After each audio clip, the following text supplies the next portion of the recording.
A la tenue luz bajo el ala de un bombardero gastado, un hombre con el mono manchado de grasa apretaba los últimos pernos de un arma que ningún manual había aprobado jamás. El aire de la mañana estaba inmóvil, casi frágil, como si contuviera la respiración mientras él trabajaba. El metal hizo clic suavemente en sus manos.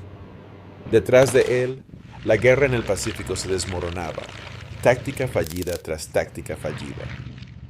Nadie que presenciara esa escena podría haber imaginado lo que esas armas improvisadas llegarían a hacer algún día. Los estadounidenses lo habían intentado todo. Bombardeos a gran altura que fallaban su objetivo. Pasadas a media altura que dejaban a las tripulaciones expuestas y muriendo. Los convoyes se deslizaban por las brechas y cada fracaso cargaba un peso medido en vidas, no en cifras. Sin embargo, allí, lejos de los comités y las especificaciones, un mecánico que se había convertido en piloto creía que la respuesta era más simple. Golpear más bajo. Golpear más rápido. Golpear más fuerte. Lo que construyó en esa mañana tranquila pronto reescribiría la lógica de la guerra naval. Pero ¿cómo terminó una idea no autorizada, nacida en el polvo de un aeródromo remoto, destruyendo a miles de tropas enemigas en apenas 15 minutos? Para entender esa transformación, tenemos que volver al momento en que la desesperación se encontró con la innovación, y la historia se dobló bajo la fuerza de la determinación de un hombre. En los meses anteriores a esa mañana tranquila en el aeródromo, la guerra en Nueva Guinea había adquirido un ritmo sombrío. Los convoyes se movían con libertad por el mar. Las fuerzas estadounidenses y australianas, estiradas en puestos de la jungla y pistas de aterrizaje rudimentarias, solo podían ver cómo los refuerzos japoneses llegaban casi sin oposición. Las tácticas oficiales habían fracasado. Los hombres sobre el terreno lo sabían. Los pilotos que cumplían las misiones lo sentían aún más. El meollo del problema era simple. Los bombarderos nunca estuvieron pensados para combatir a la altitud en la que la supervivencia dependía del puro nervio. Muy por encima de las nubes, estaban a salvo, pero eran inútiles contra barcos maniobrando. A media altura se convertían en blancos perfectos. Y a baja cota, donde la precisión por fin mejoraba, carecían de potencia de fuego frontal para silenciar a las armas enemigas antes de ser destrozados. Las tripulaciones pagaban el precio de estas contradicciones. Los informes de pilotos perdidos, mientras seguían el libro de texto, se volvieron dolorosamente comunes. Las historias eran casi idénticas. Una aproximación limpia. Una pasada de bombardeo estable. Luego una ráfaga de fuego desde un transporte o destructor, y el bombardero no regresaba. No eran hombres temerarios. Seguían una doctrina pensada para otro tipo de guerra. Entre los oficiales que vieron la verdad con más claridad, estaba un capitán de mediana edad llamado Paul Papy Gunn. Antes de la guerra, había pilotado vuelos civiles por Filipinas y mantenido sus propios aviones. Cuando los japoneses invadieron, su mundo ardió de la noche a la mañana. Su familia fue capturada en Manila. Él escapó hacia Australia con poco más que la ropa que llevaba puesta y una silenciosa determinación de asestar golpes como pudiera. Las reglas le importaban menos ahora. Los resultados importaban más. Pasaba largas noches en los patios de desguace, buscando entre los restos de casas que nunca volverían a volar. Lo que sacó de esas máquinas rotas fueron las piezas de una respuesta. Ametralladoras pesadas. Cableado que podía reutilizarse. Acero que podía remodelarse. Sabía que los bombarderos necesitaban dientes, y ninguna regulación le iba a proporcionarlos a tiempo. La primera prueba real llegó con el bombardero ligero A-20. Gunn y un puñado de mecánicos quitaron la estación del bombardero y atornillaron ametralladoras calibre 50 en la nariz. Líneas de combustible y alimentadores de munición se improvisaron con las piezas que sobrevivieron en las montañas de chatarra. Nada de eso era estándar. Todo era arriesgado. Pero el avión que rodó hasta la pista era algo nuevo. No un bombardero esperando que casas lo protegieran, sino un depredador construido para lanzarse bajo, disparar primero y sobrevivir. Cuando esos A-20 modificados rugieron en combate por primera vez, atacaron un aeródromo japonés al amanecer. El ataque a baja cota tomó a los defensores por sorpresa. Cazas aún aparcados en la pista ardieron bajo la descarga de las ametralladoras pesadas. Camiones cisterna estallaron. Depósitos de munición se encendieron. Lo que más importó fue esto. ¿Todos los aviones estadounidenses regresaron a casa? El mensaje fue inconfundible. El ataque a baja cota podía funcionar, pero solo con abrumadora potencia de fuego frontal. Esa realización empujaría pronto a Gunn y a los hombres que creían en él hacia un arma mucho más poderosa que el A-20. Un arma que obligaría al enemigo a replantearse todo lo que creía sobre la protección naval. A medida que la guerra avanzó más en el Pacífico, los A-20 modificados demostraron una cosa sin discusión. La potencia de fuego frontal lo cambiaba todo. Pero el A-20 seguía siendo un bombardero ligero con alcance y carga limitados. Los aliados necesitaban algo más grande. Algo que pudiera volar más lejos, golpear más fuerte y sobrevivir a misiones donde cada segundo de exposición significaba vida o muerte. Para el general George Kenney, la respuesta fue el B-25 Mitchell. El avión tenía potencial, pero en su forma estándar quedaba atrapado en las mismas limitaciones que condenaron a los bombarderos anteriores. Dos armas disparando al frente no eran suficientes para silenciar a las tripulaciones de cubierta o romper la precisión del fuego antiaéreo. Gunn entendió esto de inmediato. También entendió los riesgos. En el momento en que arrancó el compartimento del bombardero y empezó a reforzar la nariz con planchas de acero y ametralladoras pesadas, cruzó la línea de cada regulación que las fuerzas aéreas del ejército habían escrito jamás. El primer prototipo Strafer tomó forma bajo luces duras en un taller improvisado. Se quitaron paneles. Desaparecieron secciones de nariz de plexiglas. Cajas de munición se soldaron en su lugar. Cables, conductos y alimentadores se enrularon por el armazón como venas. Gunn añadió ojos de armas a los costados y luego dos ametralladoras más bajo la cabina.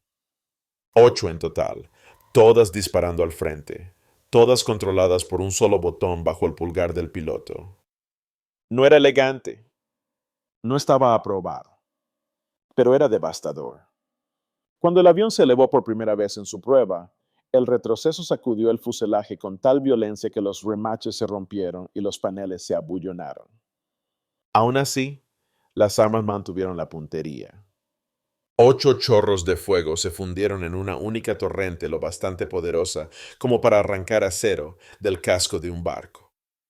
Los problemas de maniobrabilidad eran reales y los riesgos obvios, pero Gunn y su equipo trabajaron sin descanso para estabilizar el diseño.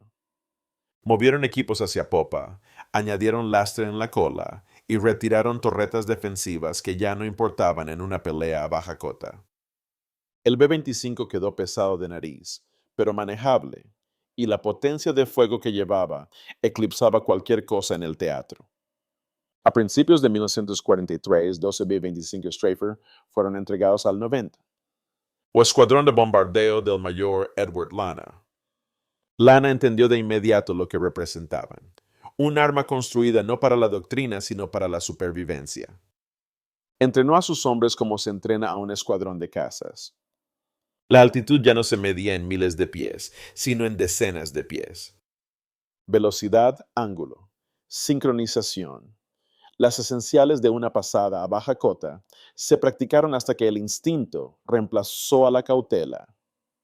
Los pilotos aprendieron a confiar en sus aviones, incluso mientras lidiaban con su nuevo peso y la turbulencia creada por sus propias armas. Mientras entrenaban, los oficiales de inteligencia seguían una amenaza inminente. Un convoy japonés se estaba reuniendo en Rabaul, preparándose para trasladar casi 7,000 tropas a Nueva Guinea. Si esos refuerzos llegaban a las líneas del frente, los aliados se enfrentarían a un enemigo nuevo y mucho más fuerte. Así que el escenario estaba listo. Un convoy masivo moviéndose hacia el sur, un nuevo tipo de bombardero esperando en tierra y una batalla que pondría a prueba si el diseño ilegal de Gunn podía mantener su eficacia contra uno de los mayores movimientos de tropas que Japón había intentado.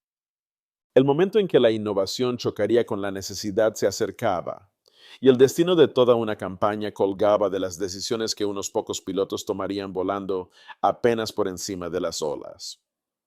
El amanecer del 3 de marzo de 1943 se alzó sobre el mar de Bismarck, sin indicio de lo que venía.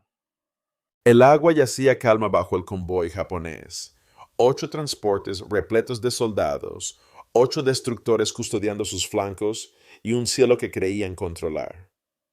Tenían razones para su confianza. Los bombardeos a gran altura ya les habían fallado antes, y las aeronaves aliadas rara vez atacaban con la precisión suficiente para detener a una fuerza en movimiento en el mar. Lo que no sabían era que el ataque que se aproximaba había sido reshaped por la desesperación, la ira y la negativa de un mecánico a aceptar los límites de la doctrina oficial. La primera oleada llegó desde arriba. B-17 lanzaron sus bombas desde media altura, esparciendo explosiones alrededor del perímetro del convoy, pero logrando pocos impactos decisivos. Cazas japoneses se elevaron para interceptarlos, arrastrando la cobertura aérea lejos del mar. Era un patrón familiar, pero el golpe real venía todavía por debajo de las nubes, atravesando las olas. La segunda oleada llegó a ras de las olas. Viewfighter australianos rozaron la superficie disparando proyectiles de cañón que destrozaron los puentes de mando, las estaciones de control de tiro y las tripulaciones expuestas. Su ataque dejó al convoy aturdido. Muchas piezas antiaéreas estaban inclinadas demasiado alto, diseñadas para seguir amenazas desde arriba, no depredadores que atacaban desde el horizonte. Por unos segundos hubo solo confusión, metal golpeando, oficiales gritando, barcos maniobrando sin órdenes. Entonces llegaron los B-25 Strafer. El mayor Edward Lana lideró el primer elemento. 3 bombarderos volando tan bajo que sus hélices parecían cortar líneas sobre el mar. A 1000 yardas Lana apretó el gatillo. Las 8 ametralladoras calibre 50 respondieron al unísono. El sonido fue una fuerza violenta y física que llenó la cabina. Los trazadores incendiaron el transporte más cercano, cortando el acero, destrozando las ventanillas del puente de mando y cegando a todo tripulante que intentara alcanzar una montura de arma. En cuestión de momentos, el barco quedó ciego, sin mando y sin capacidad de maniobra.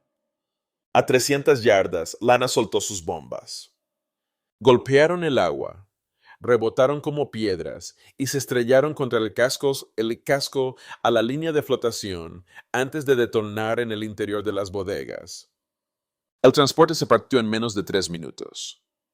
Cientos de soldados nunca volvieron a ver la luz del día. Sus escuadrones alcanzaron otros 2 transportes. Uno perdió sus calderas en una explosión de vapor y fuego. Otro recibió un impacto en medio del buque que abrió una brecha de 6 metros. Los botes salvavidas volcaron. Hombres saltaron al mar. El convoy que un momento antes estaba organizado se disolvió en caos. Detrás de Lana, más B-25 se turnaron en sus pasadas. Los destructores intentaron maniobrar, pero muchos ya habían perdido a sus tripulaciones de puente. Un buque, tratando de evadir, colisionó con un transporte dañado. Ambos estaban condenados. Cuando el último Strafer se alejó, el mar tras ellos era un campo de aceite en llamas, botes salvavidas volcados y cascos colapsando. La realidad aplastante se asentó con rapidez. Más de 3000 tropas japonesas habían desaparecido. 8 transportes hundidos. 4 destructores perdidos. 2 más inhabilitados. Lo que había comenzado como una marcha para reforzar el frente en Nueva Guinea se convirtió en una de las derrotas más catastróficas que Japón sufrió en el mar. Para los aliados, el coste no fue pequeño. Muchos aviadores perdidos, aviones destruidos, pero estaba muy lejos de la escala de lo que habían infligido. El equilibrio de la campaña de Nueva Guinea cambió de forma permanente en esos 14 minutos. Y cada parte de ello se remontaba a la decisión de romper las reglas, añadir más armas y llevar la lucha a la superficie del mar. En las horas posteriores a la batalla, la magnitud de la victoria se extendió mucho más allá de las aguas del mar de Bismarck. En los cuarteles generales aliados llegaron mensajes, informes de daños, actualizaciones de reconocimiento y primeras valoraciones de lo que la pérdida significaba para Japón. Pero en Estados Unidos, a miles de millas de distancia, la primera reacción fue la incredulidad. Los oficiales de ingeniería en Wright Field habían advertido repetidamente que los B-25 modificados eran inseguros. Ahora, esos mismos aviones habían regresado de uno de los ataques a baja cota más intensos de la Guerra del Pacífico, con todas las tripulaciones a salvo. La contradicción era imposible de ignorar. En Washington, la discusión pasó rápidamente de las regulaciones a los resultados. El general Hap Arnold, que alguna vez había confiado en la cautela de sus ingenieros, ahora se enfrentaba a pruebas que rompían toda su posición de la doctrina tradicional de bombarderos. El B-25 Stryfer había hecho lo que ningún diseño estándar había logrado. Había dominado un convoy defendido por destructores y cobertura de cazas, y lo había hecho en minutos, no en horas. La cuestión dejó de ser si las modificaciones eran aceptables y pasó a ser cuán pronto podían estandarizarse. En ese momento, la estrategia aérea americana se inclinó decisivamente hacia la innovación impulsada desde las líneas del frente. Para Japón, las consecuencias fueron inmediatas y severas. El informe presentado por el capitán del submarino I-26 llegó a la inteligencia de la Marina Imperial. Su relato describía un ataque tan súbito y abrumador que la resistencia era casi imposible. Los bombarderos a baja cota, advertía, eran ahora la mayor amenaza para cualquier convoy a plena luz del día. La conclusión fue tajante. Ningún grupo de refuerzo debería intentar cruzar aguas contestadas a plena luz del día otra vez. Este giro mermó la capacidad de Japón para sostener sus fuerzas en Nueva Guinea, donde el aislamiento pronto se volvió tan letal como el combate mismo. El mundo en general vio otra cosa, un punto de inflexión en la dinámica aire-mar de la Guerra del Pacífico. Comandantes aliados en otros teatros estudiaron con renovado interés el uso coordinado de Fighter A-20 y B-25. El ataque a baja cota dejó de ser un experimento. Era una doctrina probada. Escuadrones por todo el Pacífico empezaron a solicitar configuraciones Stryfer. Incluso en Europa, donde otras amenazas moldeaban el campo de batalla, las tripulaciones aéreas tomaron nota de lo que la concentración de fuego frontal podía lograr contra posiciones atrincheradas. Lo que comenzó como una modificación no autorizada en el terreno, reconfiguró el panorama estratégico. Demostró que la adaptación, rápida, arriesgada, improvisada, podía alterar la trayectoria de toda una campaña. Y recordó a todas las naciones, observando que la guerra no se ganaría solo con fábricas y cuarteles generales, sino por los hombres que se negaron a aceptar límites cuando las vidas dependían del cambio. Cuando el mar finalmente se calmó y el humo se disipó, los restos del convoy contaron una historia que resonaría mucho más allá del Pacífico Sur. No fue simplemente el final de una batalla. Fue el comienzo de una nueva comprensión de cómo se ganan las guerras. Los hombres que volaron esas pasadas a baja cota regresaron a sus aeródromos exhaustos, conmovidos y cambiados. Sin embargo, ninguno de ellos reclamó el momento como suyo. Señalaron en cambio al mecánico que les entregó un arma capaz de inclinar la balanza. Paul Papygun nunca tuvo la apariencia de un revolucionario. No tenía un equipo de ingenieros, no tenía autoridad formal y no buscaba reconocimiento. Lo que tenía era convicción. Vio un problema que estaba costando vidas y se negó a esperar permiso para solucionarlo. Sus ideas fueron forjadas con acero recuperado y noches sin sueño, probadas no en laboratorios, sino en el aire violento sobre el océano. y al final funcionaron. Salvaron a tripulaciones que habrían muerto bajo la antigua doctrina. Transformaron al B-25 en un avión temido en todo el Pacífico. Cambiaron el curso de campañas enteras. Aún así, la historia no siempre registra a los hombres que trabajan en grasa y sombras. El nombre de Gunn rara vez apareció en los registros oficiales. Sus innovaciones fueron absorbidas por las líneas de producción, los manuales y las tácticas sin la historia de cómo comenzaron. Incluso la tumba que hoy lleva su rango y su servicio no dice nada de las miles de vidas alteradas por su determinación. Pero su legado sobrevive en los aviones que todavía están en museos, sus narices macizas y las armas frontales contando en silencio la verdad. Alguien en algún lugar eligió romper las reglas en el momento exacto en que más importaba. Para quienes estudian la Guerra del Pacífico, la lección sigue siendo tan nítida hoy como en 1943. El progreso a menudo nace de la incertidumbre. El coraje no viene solo de la cabina, sino del taller, de la voluntad de desafiar lo que siempre se ha hecho. Y cada batalla contiene un momento en que una sola decisión, tomada por un comandante, un piloto o un mecánico, dobla la historia en una nueva dirección. Si esta historia te ha interesado, comparte lo que piensas abajo. ¿Qué lecciones ves en los riesgos que estos hombres asumieron? ¿Y qué figuras olvidadas de la guerra merecen ser recordadas a continuación? Gates provee. Las batallas pueden haber terminado hace tiempo, pero la historia aún se sigue escribiendo.